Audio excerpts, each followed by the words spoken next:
Suman TV ప్రేక్షకులకి నమస్తే. Loan కావాలా మీకు? కావాలి, నాకు తెలుసు. ప్రతి ఒక్కరికి లోన్ కావాలి. నాకు కార్ లోన్ కావాలి, నాకు హోమ్ లోన్ కావాలి, నాకు పర్సనల్ లోన్ కావాలి.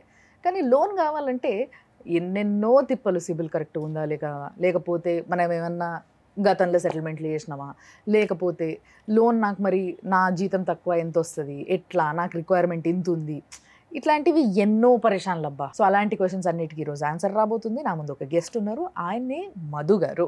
సో వీళ్ళది డిఎంఎస్ అసోసియేట్స్. వీళ్ళు ఏంది అని అంటే లోన్ సర్వీసెస్ చేస్తారనమాట. సో ఆ సార్తో మాట్లాడదాము, మనకున్న డౌట్స్ అన్నీ క్లియర్ చేసుకుందాము. అండ్ అంతేకాకుండా ఈ సార్ చాలా మందికి లోన్లు ఇప్పించారు. ఈ విషయం మీరు బాగా అండర్లైన్ చేసుకోవాలి, బాగా పనికొస్తుంది మనకి. సార్ నమస్తే. నమస్తే రామలమ్మ గారు. ఫస్ట్ ఈరోజు మేము మాట్లాడబోతుంది పర్సనల్ లోన్ గురించి. పర్సనల్ లోన్ చాలాసార్లు మనం తీసుకోవాలనుకుంటాం. ఫర్ ఎగ్జాంపుల్ పర్సనల్ లోన్ ఎప్పుడెప్పుడు తీసుకుంటాము అనే సందర్భం గురించి మాట్లాడుకుంటే, ఎప్పుడైనా ఇల్లు తీసుకున్న తర్వాత కూడా ఫిర్బీ ఇంకొన్ని పైసలు అవసరం పడ్డాయి, పర్సనల్ లోన్ తీసుకుంటాం. లేకపోతే మనం అనుకున్నంత లోన్ రాలేదు కాబట్టి పర్సనల్ లోన్ తీసుకుంటాం. లేదంటే ఏదైనా సడన్గా హాస్పిటల్ది ఖర్చు వచ్చింది, ఇన్సూరెన్స్ అయిపోయింది, పర్సనల్ లోన్ తీసుకుంటాం. ఏ చిన్నదైనా ఇంట్లో ఎవరిదైనా పెళ్ళి ఉంది, వాళ్ళు మనకు సపోర్ట్ చేసారు, వాళ్ళకి సపోర్ట్ చేయాల్సిన టైం వచ్చింది, మన చేతిలో టైంకి పైసలు లేవు, పర్సనల్ లోన్ తీసుకుంటాం. సో ఇట్లా రకరకాల రీజన్స్తోనే చాలామంది పర్సనల్ లోన్ పైన డిపెండ్ అయి ఉంటారు. అంటే personal loan is a neutral loan basically, right? So ఇట్లా పర్సనల్ లోన్ కోసం అని చెప్పేసి బ్యాంక్కి పోయినప్పుడు చాలా పరేషాన్లు. ఏంటిది అని అంటే, ఫస్ట్లీ సార్, పర్సనల్ లోన్ కోసం ఒక వ్యక్తి దగ్గర ఫస్ట్ మీరు ఏమేమి కలెక్ట్ చేస్తారు, ఏమేమి కావాలి మీకు అది చెప్పండి. బేసిక్ రిక్వైర్మెంట్ పర్సనల్ లోన్స్లో మనకు కావాల్సింది శాలరీ అండి. Minimum salary 20,000 and above salary బ్యాంకులో క్రియేట్ అవ్వాలి. బేస్ క్రైటీరియా అదండి. శాలరీ అకౌంట్లో క్రియేట్ అవుతుంది అంటే ఎవరికైనా మనం పర్సనల్ లోన్ ఇప్పించగలుగుతాము. వాళ్ళ దగ్గర నుంచి డాక్యుమెంటేషన్ వచ్చేసి మనం just pan card, Aadhaar card, 3 months pay slips, 6 months అంటే కొన్ని బ్యాంక్స్ 4 months బ్యాంక్ స్టేట్మెంట్ తీసుకుంటే, కొన్ని bank 6 months based on bank ఉంటుంది. అండ్ ఫామ్ 16 ఇన్ కేస్ వాళ్ళకి ట్యాక్స్ అండర్లో రాకపోయినా ఇన్సెంటివ్స్ ఆ స్లాబ్స్ వల్ల వాళ్ళకి కొంతమందికి ఫామ్ 16 జనరేట్ అవుతుంది. సో ఆ form 16 and latest colour photo, ఈ బేసిక్ డాక్యుమెంట్స్ ఇప్పుడు అన్ని బ్యాంక్స్ మోస్ట్లీ డిజిటలైజేషన్ అయినాయి కాబట్టి అన్ని డిజిటల్గా మనం మెయిల్ త్రూ కానీ వాట్సాప్ త్రూ కానీ తీసుకొని ప్రాసెస్ అనేది చేయడం జరుగుతుంది. కాకపోతే 20,000 నుంచి 30,000 బ్రాకెట్లో కొన్ని బ్యాంక్సే ఉన్నాయి. 30,000 అండ్ అబోవ్ శాలరీ వచ్చిందంటే మ్యాక్సిమం నెంబర్ ఆఫ్ బ్యాంక్స్ ఎక్కువ లోన్ ఇచ్చే ఛాన్సెస్ ఈజీగా ఉంటుందండి. 30,000 కన్నా ఎక్కువ 30,000 సంపాదించే వాళ్ళు చాలా మంది ఉన్నారు. సో వాళ్ళకు కూడా రిక్వైర్మెంట్ చాలా ఉంటుంది. అండ్ దానికన్నా తక్కువ సంపాదించే వాళ్ళ పరిస్థితి ఏంటంటారు? మరి ఒకవేళ ఏదైనా చిన్న హెల్ప్ లోన్ కావాలి, ఒక 5 lakhs. అదే అండి, యాక్చువల్గా ఏంటంటే ఎవ్రీ బ్యాంక్ కూడా మినిమం శాలరీ క్రైటీరియా అనేది ఒకటి పెట్టింది ఇండియాలో. సో ఆ మినిమం శాలరీ క్రైటీరియా ఉండడం వల్ల 20,000 మినిమం శాలరీ అనేది మస్ట్ అండి. దానికంటే తక్కువ ఉన్నప్పటికీ 15,000 శాలరీ ఉంటే ఏదో ఒక ఎన్బిఎఫ్సి లాంటిది ఏదో హెల్ప్ చేస్తుంది, కానీ దాంట్లో కూడా అప్రూవల్ రేషియో అంటే చాలా తక్కువ ఉంది. సో అందువల్ల మనం డాక్యుమెంట్స్ తీసుకొని వాళ్ళని ఇబ్బంది పెట్టిన వాళ్ళమే అవుతాం. కాబట్టి మినిమం శాలరీ క్రైటీరియా 20,000 అబోవ్ శాలరీకి ఒక 3-4 బ్యాంక్స్ ఇస్తున్నాయి కాబట్టి వాటిని మనం సో మినిమం 20 అనేది క్రైటీరియా పెట్టుకున్నామండి. Okay. So if at all చాలా నాకు ఎక్కువ శాలరీ వస్తుంది సార్, పర్లేదు, బట్ పర్సనల్ లోన్ రిక్వైర్మెంట్ ఏదైతే ఉందో ప్రతిసారి ఇది అందరికీ తెలిసిందే. మనం ఒక 10 లక్షలు పెట్టుకుంటే 8 లక్షలు వస్తుంది, లేదా 11 లక్షలు పెట్టుకుంటే 9 లక్షలు వస్తుంది అనుకొని పెడతారు చాలా మంది. ఇప్పుడు కూడా మన రిక్వైర్మెంట్ ఎంతో అంత కంప్లీట్గా లోన్ మ్యాక్సిమం రాదు. ఓకే, ఎప్పుడు ఒక 2 లక్షలు తక్కువే వస్తుంది. మనం ఎంత పెట్టినా ఏం చేసినా కూడా 2 లక్షలు. అన్ఎక్స్పెక్టెడ్లీ ఒకవేళ 10 లక్షలు కావాల్సిన వాళ్ళు 15 లక్షలు పెట్టినా కూడా దేర్ ఆర్ సమ్ కేసెస్ 9 లక్షలు వచ్చిన వాళ్ళు కూడా ఉన్నారు, 8 లక్షలు వచ్చిన వాళ్ళు. ఇది ఎందుకు జరుగుతుంది సార్? బేసిక్గా ఏంటంటే ప్రతి బ్యాంకు 2 పారామీటర్స్ ఉంటాయండి. శాలరీ ఇంటూ ఇన్ని times multiplayer 20 times 30 times, maximum 30 times ఉంటుంది ఏ బ్యాంక్ అయినా. అదొక క్రైటీరియా అండి. మీకు వస్తున్న శాలరీలో 60%, 70%, 80% ఫైర్ క్యాల్కులేషన్ అని ఉంటుంది. ఈ 2 పారామీటర్స్ మీట్ అయితేనే మ్యాక్సిమం లోన్ అనేది వస్తుంది. మీరు అన్న విషయం 50% కరెక్టే, కానీ క్లయింట్స్ చాలా మంది కూడా 1 lakh శాలరీ వస్తున్న వాళ్ళు 5 లక్షలు తీసుకొని 10 లక్షలు తీసుకునే వాళ్ళు కూడా ఉన్నారు. బట్ ఎప్పుడైతే మనం మన ఎలిజిబిలిటీ కంటే ఎక్కువ అడుగుతామో అప్పుడే మనకి ఇబ్బంది అవుతుంది. అలాంటి విషయాలప్పుడు కూడా మనం హెల్ప్ చేస్తామండి. ఎందుకంటే ఇప్పుడు for example me salary 1 lakh ఉంది, మీకు మ్యాక్సిమం శాలరీ ఫైర్ వచ్చేసి 75% వరకు, అంటే 75,000 వరకు మీకు ఈఎంఐ పేయింగ్ కెపాసిటీ ఉంది. సో ఒక బ్యాంక్ ఇన్ కేస్ వాళ్ళ ఇంటర్నల్ పారామీటర్స్లో మీ కంపెనీ కేటగిరీ లిస్టింగ్లో లో లిస్ట్లో ఉండడం వల్ల, అంటే I mean category C, category D అని ఉంటుంది, లో లిస్టింగ్లో ఉండడం వల్ల వాళ్ళు మ్యాక్సిమం లోన్ అమౌంట్ ఫండింగ్ మీకు 10 lakhs ఇస్తా అంటారు. అలాంటప్పుడు మేము ఏంటంటే 75% వరకు అబోవ్ క్రాస్ అవ్వకుండా 5 ఉండేటట్టు చూసుకొని 2 బ్యాంక్స్ 3 బ్యాంక్స్లోనో మీరు అనుకున్న అమౌంట్ రీచ్ అయ్యేటట్టు మేము హెల్ప్ చేస్తాం. మల్టిపుల్ ఫండింగ్ అంటారు దాన్ని. సో ఇప్పుడు పర్సనల్ లోన్ కోసం వస్తే సార్, పర్సనల్ లోన్లో ఎన్ని రకాల లోన్స్ ఉంటాయి? లైక్ ఇప్పుడు నాకు తెలిసినంత వరకు పర్సనల్ లోన్ అంటే నా చేతిలో ఏం లేదు మీ దగ్గర పెట్టడానికి. ఇప్పుడు ఫర్ ఎగ్జాంపుల్ మనము కార్ లోన్ తీసుకుంటే కార్ అనేది ఒక సెక్యూరిటీ లోన్ కాబట్టి అది వచ్చే అవకాశం ఎక్కువ.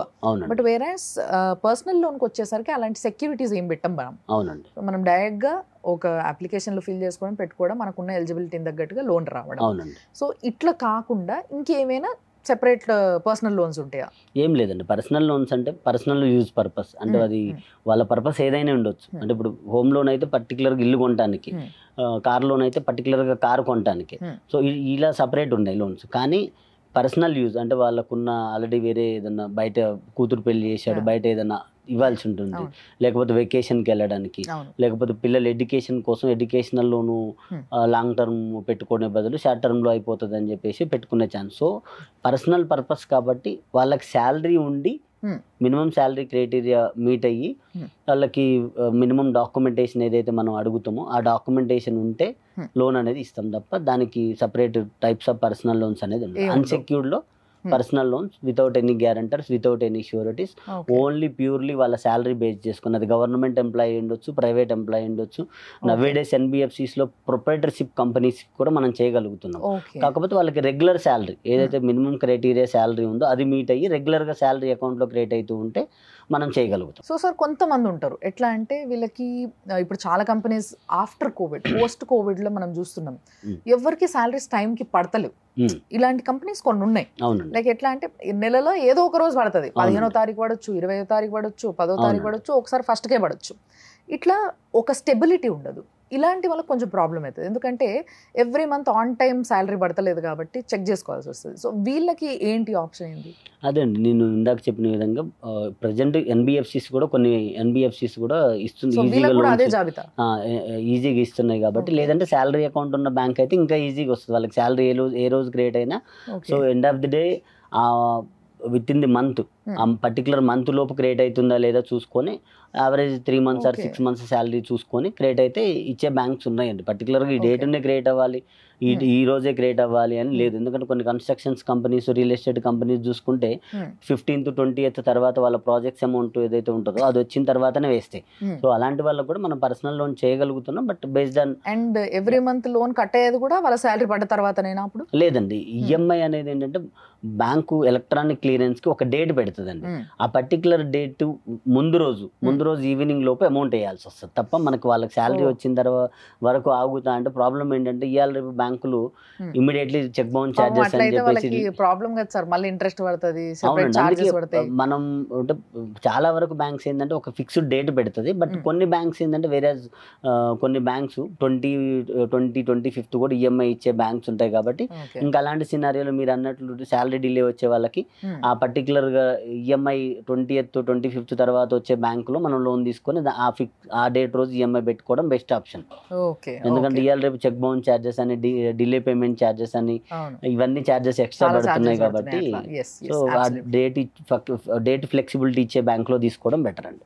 అదేంటనేది మేము as a DMS we will suggest. Okay. And ఇంకొకటి సార్, చాలా మంది అంటుంటే విన్నా, నాకు కూడా తెలియదు, పర్సనల్ లోన్స్ కి ఇంట్రెస్ట్ ఎక్కువ ఉంటుంది అనేసి మాట్లాడుకుంటున్నాం. Personal loans starting rate of interest as per RBI guide lines అన్ని బ్యాంక్స్ కూడా మినిమం 10.5% ఇంట్రెస్ట్ రేట్స్ ఛార్జ్ చేస్తున్నాయండి. అది based on profile, based on loan amount. మీరు లోన్ అమౌంట్ ఎంత ఎక్కువ తీసుకుంటే అంత బెస్ట్ రేట్ ఆఫ్ ఇంట్రెస్ట్ 10.5 అలా వస్తుంది. ప్రాసెసింగ్ ఫీ కూడా లోన్ అమౌంట్ ఎక్కువ తీసుకుంటేనే తక్కువ ప్రాసెసింగ్ ఫీ ఉంటుంది, లేదంటే 1% or 2% ప్రాసెసింగ్ ఛార్జెస్ పడుతుంది. సో అది నేను చెప్పిన విధంగా ప్రొఫైల్ టు ప్రొఫైల్ లోన్ అమౌంట్ని బేస్ చేసుకొని అప్ టు 20% వరకు కూడా రేట్ ఆఫ్ ఇంట్రెస్ట్ అనేది ఉంది. ఎందుకంటే అది అన్సెక్యూర్డ్ కదండి. వేరే సెక్యూర్డ్లోకి వచ్చేసరికి హోమ్ లోన్ అనగానే మనకి 8.5, 8.3 కూడా స్టార్టింగ్ ఇచ్చే బ్యాంక్స్ ఉన్నాయి. కార్ లోన్ అనగానే 8.9, 9.5లో ఇచ్చే బ్యాంక్స్ ఉన్నాయి. మార్టిగేజ్ అనగానే 9.5 నుంచి 10.5, 11% మధ్యలో ఇచ్చే బ్యాంక్స్ ఉన్నాయి. సో అన్సెక్యూర్డ్కి వచ్చేసరికి ఆబ్వియస్లీ మీకు కొద్దిగా ఇంట్రెస్ట్ రేట్ ఎక్కువ. ఓకే. సో బేసిక్గా పర్సనల్ లోన్ రావాలంటే ఇప్పుడు ఫర్ ఎగ్జాంపుల్ ఒక వ్యక్తికి పర్సనల్ లోన్ రిక్వైర్మెంట్ ఉంది అండ్ మిమ్మల్ని కాంటాక్ట్ అవ్వాలనుకుంటున్నారు. సో మిమ్మల్ని కాంటాక్ట్ అవ్వాలంటే కొంతమంది there is a lack of communication కావచ్చు. మేము కింద కొన్ని నంబర్స్ ఇస్తున్నప్పటికీ ఎక్కడో చాలా కాల్స్ వస్తున్నాయి బట్ మిమ్మల్ని కనెక్ట్ అవ్వలేకపోతున్నారు. సో అట్లాంటి వాళ్ళకి మీరు ఏదైనా సెపరేట్ నంబర్ కానీ ఏమైనా ఇవ్వగలుగుతారా? అవునండి, స్క్రోలింగ్ లో ఇప్పుడు మేము 2 నెంబర్స్ ఆల్టర్నేట్ గా ఇస్తున్నాము. మీరు ఆల్టర్నేట్ గా, ఎందుకంటే యాక్చువల్లీ టు బి ఆనెస్ట్ ఏంటంటే కాల్ ఫ్లోటింగ్ ఎక్కువ ఉండడం వల్ల కస్టమర్ వాళ్ళ డౌట్స్ ఎక్కువసేపు క్లారిఫై చేసే ప్రాసెస్ లో నెంబర్స్ బిజీ వస్తుండొచ్చు. బట్ ఆల్టర్నేట్ నెంబర్ కూడా ఇస్తున్నాం కాబట్టి 2 నెంబర్లు ఏదో ఒక నెంబర్కి కాల్ చేస్తే షూర్గా మీకు ఎంత ఎలిజిబిలిటీ వస్తుంది, ఎంత రేట్ ఆఫ్ ఇంట్రెస్ట్, మేము ద బెస్ట్ లోయెస్ట్ ఎంతవరకు చేయగలుగుతాం, ఈ డీటెయిల్స్ అన్ని ఎక్స్ప్లెయిన్ చేస్తాం. దాని తర్వాత ఐదర్ డిజిటల్ ఆర్ మాన్యువల్, మా ఎగ్జిక్యూటివ్స్ ఉంటారు, డాక్యుమెంట్ కలెక్షన్ బాయ్స్, వాళ్ళే వెళ్ళి డాక్యుమెంట్ తీసుకొని ప్రాసెస్ స్టార్ట్ చేయడం జరుగుతుందండి. ఓకే. సో సార్ వాళ్ళవి ఏవైతే వాళ్ళ కంపెనీ నంబర్స్ ఉన్నాయో, కాల్ సెంటర్ నంబర్స్ ఉన్నాయో అవన్నిటిని కూడా కింద ప్లే చేయడం జరుగుతుంది. బట్ డెఫినెట్గా వాళ్ళు కాంటాక్ట్ అవుతారు, మీతో మాట్లాడతారు. అండ్ మీకు ఒకవేళ ఎలిజిబిలిటీ ఉంది అంతా ఓకే అనుకుంటే డెఫినెట్గా వాళ్ళే మీ దగ్గరకు వచ్చి డాక్యుమెంటేషన్ అంతా కూడా చేస్తారు. అండ్ ఫైనల్లీ ఒక డౌట్ సార్ నాకు, ఇప్పుడు ఇదే పర్సనల్ లోన్ నేను తీసుకున్నా, నాతో ఇప్పుడు పర్సనల్ లోన్ తీయించాలంటే మీ ఎగ్జిక్యూటివ్ బాయ్స్ వస్తారు, అన్ని సంతకాలు తీసుకుంటారు, డాక్యుమెంటేషన్ చేసుకుంటారు, లోన్ ఇప్పిస్తారు. కానీ అదే లోన్ని నేను ఇప్పుడు ఒక 6 నెలల్లో మళ్ళీ సెటిల్ చేద్దాం అనుకుంటున్నా, లేదా 6 నెలల్లో మొత్తం కంప్లీట్గా కట్టేద్దాం అనుకుంటున్నా, ఎంత అవుతుందో అంత కట్టాలనుకున్నప్పుడు మాత్రం నాకు చాలా బ్యాంక్లో చాలా ఇబ్బందులు వస్తాయి సార్. ప్రతి ఒక్కరు ఫేస్ చేసే ప్రాబ్లం ఇదే బేసిక్గా. అంటే సర్వీస్లో ఎక్కడో కొంచెం లోపం ఉందేమో అనిపిస్తుంది నాకు. అంటే మెయిన్ బ్రాంచ్కి వెళ్ళండి, రేపు రండి, ఇది తీసుకురండి, అది తీసుకురండి అంటే పైసలు కట్టేస్తాం అంటున్నాం యాక్చువల్లీ మేము, మళ్ళీ పైసలు అడుగుతలేము, అయినా కూడా డిలే నడుస్తూ ఉంటుంది దాంట్లో. ఎందుకు ఇది అసలు ఏంది ప్రాసెస్? అది యాక్చువల్గా ఏంటంటే ఇది కస్టమర్ కేర్ సెంటర్ అంటారు, loan centre. So loan centres ఏంటంటే ప్రతి బ్యాంకులో లోన్, ఇప్పుడు ఆ సాఫ్ట్వేర్లో లోన్ క్లోజ్ చేయాలంటే నాకు ఎంత అవుట్ స్టాండింగ్ ఉంది, నేను ఎంత పే చేస్తే లోన్ క్లోజ్ అవుతుంది అనే కంప్లీట్ డేటా యాక్సెస్ అనేది అన్ని బ్రాంచెస్కి ఇవ్వము. సో ఇప్పుడు ఫర్ ఎగ్జాంపుల్ హెచ్డిఎఫ్సి చూసుకున్నాం అనుకోండి, హెచ్డిఎఫ్సికి 3 సెంటర్సే ఉన్నాయి, మియాపూర్ ఒకటి, బేగంపేట ఒకటి, ఉప్పల్ ఒకటి. ఐసిఐసిఐ చూసుకున్నాం అనుకోండి, హైటెక్ సిటీ ఏరియాలో ఒకటి, గచ్చిబౌలిలో ఒకటి ఉంది, అండ్ చైతన్యపూర్లో ఒకటి ఉంది. ఇలా బ్యాంక్ టు బ్యాంక్ కొన్ని సెంటర్స్ పెడుతుంది. ఆ పర్టికులర్ సెంటర్స్కి వెళ్ళి మాత్రమే మనం క్లోజ్ చేసుకోగలుగుతాం. ఎందుకంటే అన్ని బ్రాంచ్లో ఉన్న అందరికీ ఈ లోన్ క్లోజర్కి సంబంధించిన ఇన్ఫర్మేషన్ రిలేటెడ్ డేటా అనేది రాదు. సో ఆ డేటా రాకపోవడం వల్ల తప్ప పర్టికులర్గా ఏదో ఇబ్బంది పెట్టాలని కాదు. కొన్ని బ్యాంక్స్ ఉంటాయి, నేను ఒప్పుకుంటా, కొన్ని ఎన్బిఎఫ్సిస్ ఉంటుంది, మీరు ఈరోజు రిక్వెస్ట్ ఇచ్చి విత్ ఇన్ 1 వీక్ తర్వాత రండి, 10 డేస్ తర్వాత రండి, అప్పుడు చూద్దామంటది. కానీ 90% ఆఫ్ ది బ్యాంక్స్ మీరు ఒక ఆధార్ కార్డు, ఒక చెక్ తీసుకొని వెళ్తే వాళ్ళు ఆన్ ది స్పాట్ ఎంత అవుట్ స్టాండింగ్ ఉంది, మీరు ఈరోజు క్లోజ్ చేస్తే ఎంతకి చెక్ ఇవ్వాలి, రేపు క్లోజ్ చేస్తే ఎంతకి చెక్ ఇవ్వాలి అని బై ది లైన్ 1 వీక్ ఇస్తారు.